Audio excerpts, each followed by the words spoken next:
નમસ્કાર દર્શક મિત્રો, મારું નામ એકતા જાંબેજા છે। આજે હું મસાલા પફ બનાવવાની છું। તો આપણે મસાલા પફની સામગ્રી જોઈ લઈએ। પફ બનાવવા માટે સૌપ્રથમ મેંદો, મસાલો બનાવવા માટે ડુંગળી, બટેકા, વટાણા, આદુ, મરચા, લીંબુ, રેગ્યુલર મસાલા। પફ બનાવવા માટે આપણે લોટ બાંધશું। આ મેંદો 300 ગ્રામ લીધેલો છે, એને મેં ચાળી લીધેલો છે। સૌથી પહેલા 1 ચમચી હળદર નાખશું,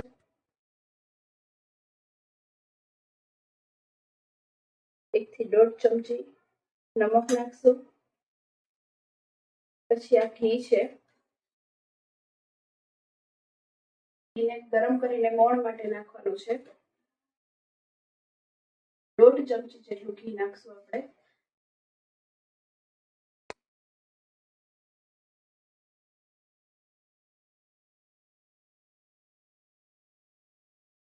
પફ અને ખારી બનાવવા માટે અલગથી ઘી આવે છે, જે બેકરીમાં મળે છે।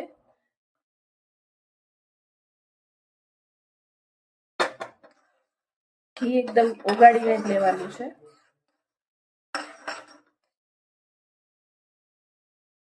ઘી ગરમ થઈ ગયું છે અને ઓગળી ગયું છે।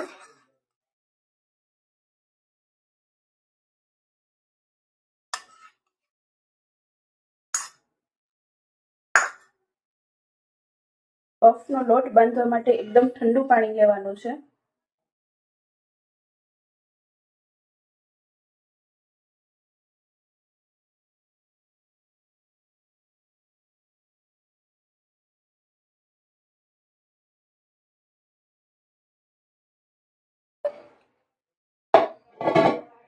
જોઈ શકો છો તો લોટ તૈયાર થઈ ગયો છે।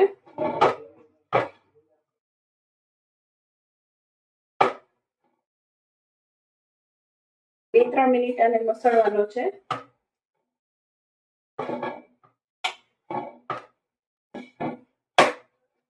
લોટ બંધ થઈ ગયા પછી ભીનું કપડું ઢાંકી દેવાનું છે અને 15 થી 20 મિનિટ રેસ્ટ આપવાનો છે। ત્યાં સુધીમાં પફના મસાલાની તૈયારી કરી લઈશું।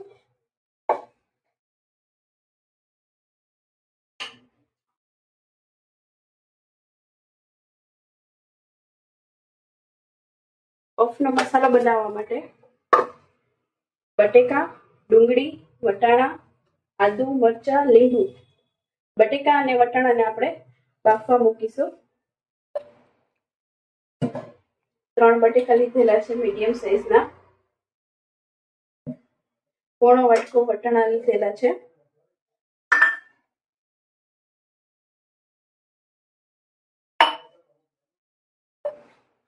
વટાણા અને બટેકા બાફવા માટે મૂકશું। એમાં અડધી ચમચી નમક નાખીશું।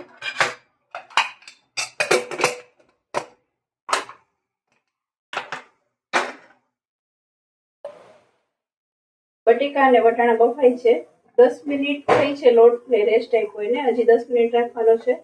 ત્યાં ઘીને ફીણી લેશું। ઘીને ફીણવા માટે નીચે લેવું પડશે।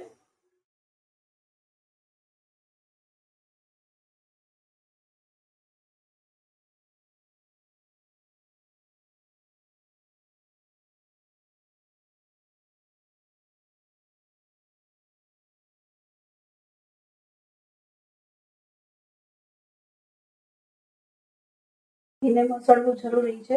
તમે જોઈ શકો છો આપણે લીધું ત્યારે કડક હતું, હવે ઢીલું થતું જાય છે।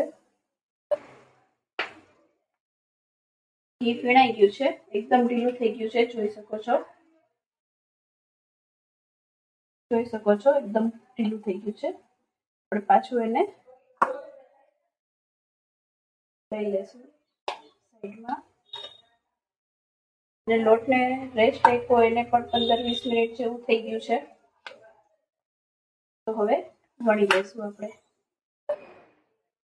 લોટને। આપણે જે રેસ્ટ આપવા માટે 20 મિનિટ કીધું હતું, તો 20 મિનિટ થઈ ગઈ છે। જોઈ શકો છો એકદમ સોફ્ટ છે।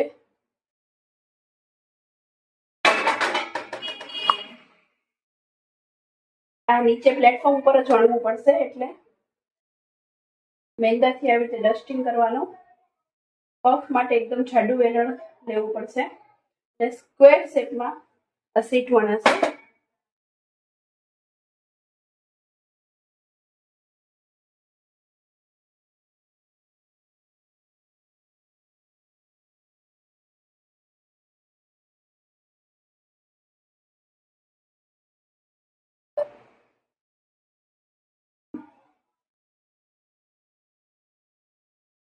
પફ માટેની સીટ વણાઈ ગઈ છે. હવે તેના ઉપર ઘી લગાવશું.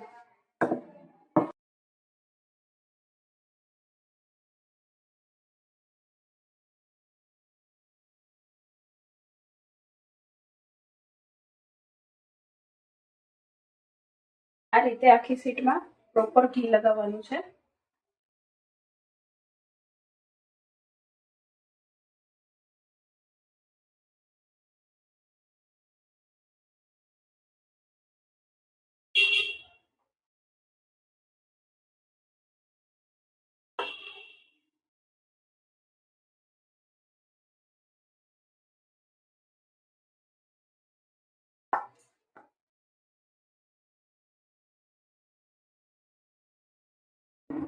જોઈ શકો છો આખી સીટ ઉપર ઘી લગાવાઈ ગયું છે.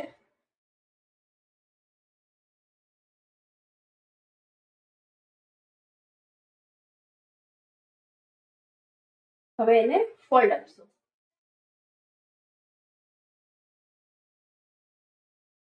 ફરી પાછું ફોલ્ડ ઉપર ઘી લગાવશું.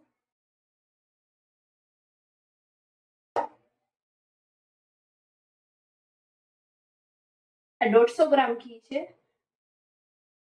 એમાંથી મોણ માટે પણ એમાંથી જ થઈ જશે અને આ સીટ ઉપર લગાવવામાં પણ એનાથી જ થઈ જશે. જોઈ શકો છો ફોલ્ડ પર પણ ઘી લગાવાઈ ગયું છે. હવે બીજો ફોલ્ડ આપશું. ફરી પાછો ફોલ્ડ ઉપર ઘી લગાવીશું.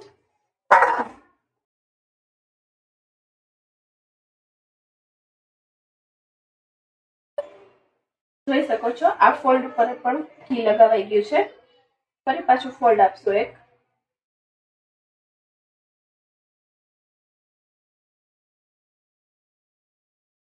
ફરીથી 30 મિનિટનો રેસ્ટ આપશું. 30 મિનિટ પછી પાછું એક વખત વણીશું. આપણે જે વણી હતી સીટ એને ફોલ્ડ આપીને રાખી હતી અને 30 મિનિટ થઈ ગઈ છે. ફરી પાછું વણવાનું છે.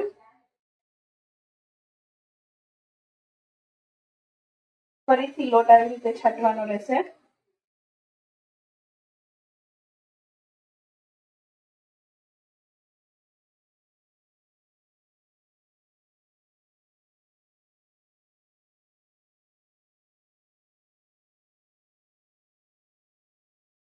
સ્ક્વેર શેપમાં વણવાની છે અને એક સરખી વણાવી જોઈએ.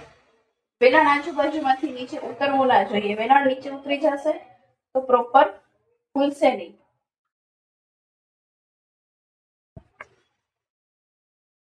વણાઈ ગયું છે આપણું. ફરીથી બુક ફોલ્ડ કરશું.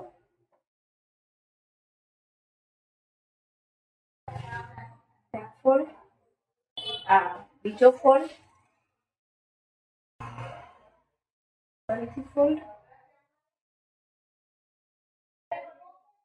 ફરીથી ફોલ્ડ આપી અને આવી રીતે રાખી દઈશું. ફરીથી 30 મિનિટનો રેસ્ટ આપવાનો છે.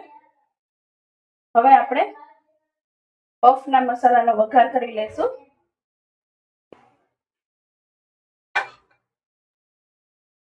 એક ચમચો તેલ નાખશું. તેલ ગરમ થઈ ગયું છે. એક નાની ચમચી જીરું નાખશું.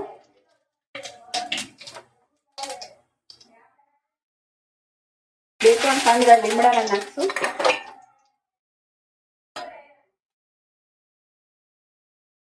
પાંચ ચમચી જેટલી હિંગ,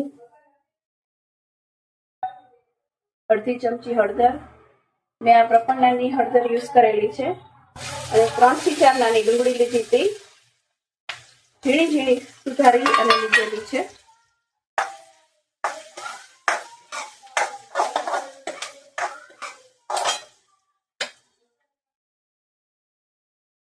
પાંચ ચમચી જેટલું નિમક નાખશું. ડુંગળી ગુલાબી રંગની થાય ત્યાં સુધી સાતળવા દઈશું. જોઈ શકો છો ડુંગળી છે એ આછા ગુલાબી રંગની થઈ ગઈ છે. હવે એમાં આદુ મરચાં નાખીશું.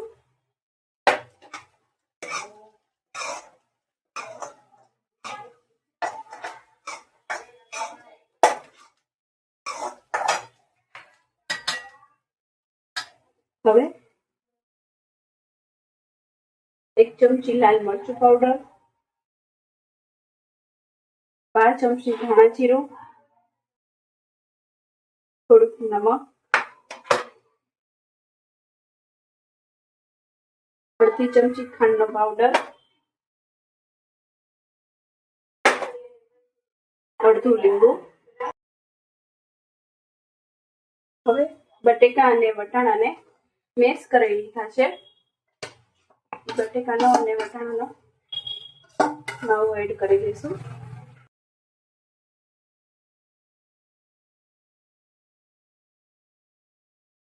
છેલ્લે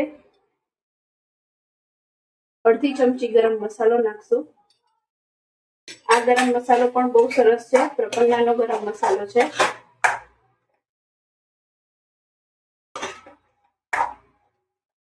જોઈ શકો છો માવો એકદમ કોરો હોવો જોઈએ, તેલ એમાં વધારે પડતું ના હોવું જોઈએ.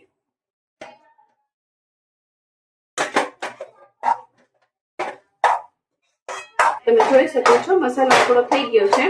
તો હવે ગેસ બંધ કરી દેશું અને ધાણા ભાજી થોડી ઉભરાવશું. હવે આ મસાલાને થોડી વાર ઠંડો કરવા માટે રાખશું. મસાલો ઠંડો થાય છે અને જ્યાં સુધી આપણે સીટ વળી હતી એને રેસ્ટ આપીએ છીએ ત્યાં સુધીમાં આપણે ઓવનને પ્રીહીટ કરી લેશું. તો 10 મિનિટ માટે ઓવન પ્રીહીટ કરશું. 200 ડિગ્રી ઉપર રાખશું. બંને સાઈડ ગરમ થાય એવી રીતે બંને ગ્રીલ ઉપર રાખશું અને 10 મિનિટનો ટાઈમ રાખશું. 10 મિનિટ માટે આપણે ઓવનને પ્રીહીટ કરશું. 30 મિનિટ થઈ ગઈ છે આપણે. તો હવે ફાઇનલ આપણે વળી લેશું.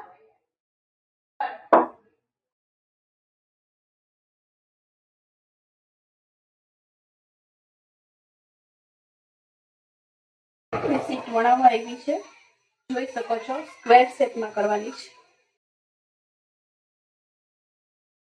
સીટ વણાઈ ગઈ છે. આ સીટ વણાઈ ગઈ છે. હવે સાઈડની કિનારીથી કટ કરી લેશું.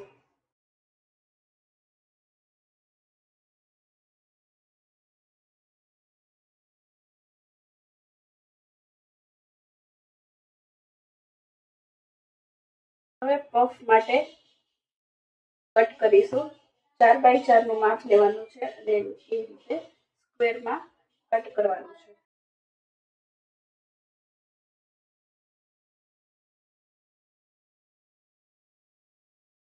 એક થી 1.5 ચમચી જેટલો મસાલો ભરશું. સાઈડની કિનારી પર દૂધ લગાવશું અને આવી રીતે ફોલ્ડ કરી દઈશું.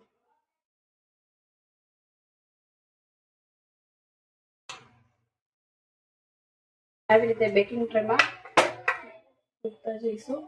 આ પફ આપણે બજાર સ્ટાઇલમાં જેવી રીતે મળે છે એવી રીતે ત્રિકોણ બનાવશું. એમાં ચારે બાજુ આપણે દૂધ લગાવશું અને આવી રીતે ફોલ્ડ આપી દઈશું. ઓવનમાં મૂકતા પહેલા પફને ઉપરથી દૂધથી જરીક કોટ કરવાનું છે જેથી એનો કલર બજારમાં મળે છે એવો જ આવશે.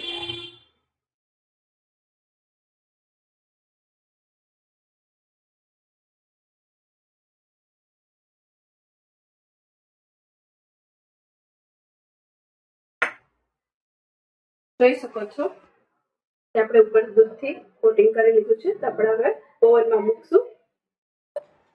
તો ઓવન આપણું પ્રીહીટ થઈ ગયું છે. તો હવે આપણે ઓવનમાં પફને બેક કરવા મૂકીશું.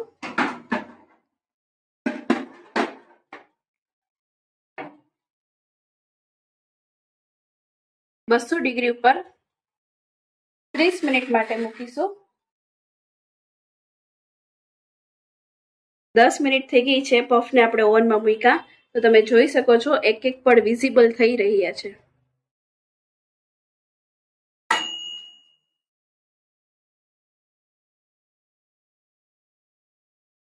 પફને 30 મિનિટ થઈ ગઈ છે.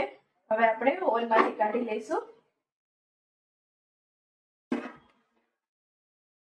જોઈ શકો છો તમે કે કેટલા સરસ ફૂલીને બજાર જેવા થયા છે. તો તમે જોઈ શકો છો એકદમ બજાર જેવા જ ક્રિસ્પી અને ક્રન્ચી પફ તૈયાર છે. Thank you.